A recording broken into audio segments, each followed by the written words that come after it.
আগে দেখতাম শীত আসলে নানা রকমের পিঠাপুলি বানাতে।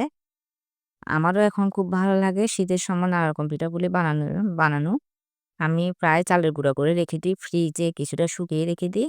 এখানে ভাপা পিঠার জন্য আমি ভিজা চালের গুঁড়ি নিয়েছি। এটা আমার ফ্রিজে ছিল।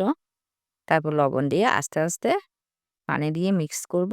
এটা পানির পরিমাণটা এমন হবে যাতে করে এটা একেবারে না হয়ে যায়, রুটির আটার মতো হবে না, আবার শুকনোও থাকবে না। আর এটা ভিজা চালের গুঁড়ো হওয়াতে পানির পরিমাণ একটু কম লাগবে।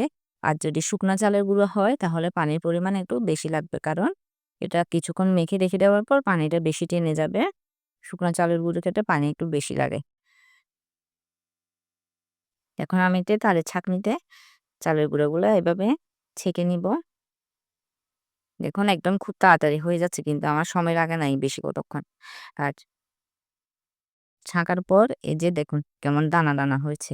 এটা হচ্ছে ভাপা পিঠার জন্য একদম পারফেক্ট। তারপর একটা মাটির ছাঁচে আমি পিঠাটা রেডি করে নিব। যে যেভাবে পছন্দ গুড়, নারকেল দিতে সে সেভাবে দিতে পারেন। আমি আমার পছন্দ অনুযায়ী দিচ্ছি। আপনারা আপনাদের পছন্দ অনুযায়ী দিবেন। আমার বেশি করে নারকেল দিতে ভালো লাগে। আমি ভাপা পিঠা একটু বেশি করে নারকেল খাই। আর উপর হালকা চালের গুঁড়ো দিয়ে ঢেকে দিব।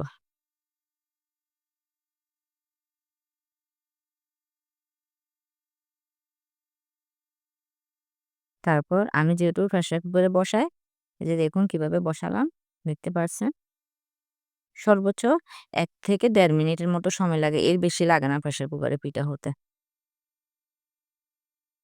দেখছেন কি সুন্দর